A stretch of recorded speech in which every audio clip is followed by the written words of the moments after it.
ในวันที่6สิงหาคม2026นี้ท่านเดชสงครามธรรมวงศ์รองรัฐมนตรีกระทรวงยุติการและขนส่งพร้อมด้วยคณะและการนำแขวงบุรีคำไซนำโดยท่านคำแวนปัญญานุวงศ์ประธานคณะกรรมการปกครองแขวงท่านวิสัยภูมิหัวหน้าแผนกยุติการและขนส่งแขวงพร้อมด้วยแขนงเกี่ยวข้องและแผนกแรงงานและสวัสดิการสังคมแขวงบุรีคำไซได้ลงติดตามเบิงสภาพการของผู้เจือนทับถมเส้นทางเลข 8A ผู้ผามันอยู่เขตเมืองกุนคำแขวงคำมวนเนื่องจากได้รับผลกระทบจากพายุเฮ็ดให้ฝนตกหนักติดต่อกันหลายมื้อเริ่มแต่วันที่3สิงหาคม2026เป็นต้นมา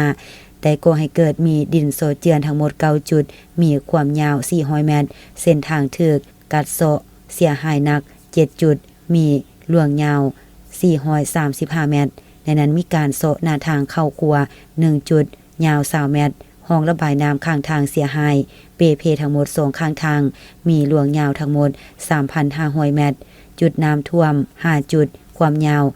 3,200 เมตรต่อกับสภาพการเดินก้าวทางกระทรวงยุติการและขนส่งก็คือการนำแขวงบุรีคำไซได้สมทบกับแผนกยุติการและขนส่งแขวงและผู้รับเหมาได้แก้ไขอย่างหีบด่วนในมือเกิดเหตุเห็นว่าสภาพเส้นทางถูกเปเพอย่างหนักหน่วงบ่สามารถเปิดการสัญจรได้เทื่อปัจจุบันภาคส่วนที่เกี่ยวข้องกำลังพยายามแก้ไขโดยเฉพาะแม่นจุดดินเจือนกิโลเมตรที่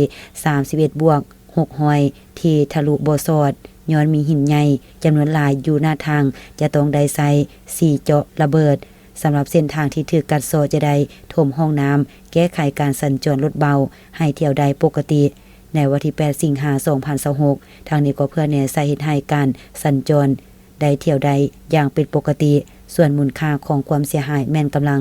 อยู่ในขั้นตอนการเก็บกำข้อมูล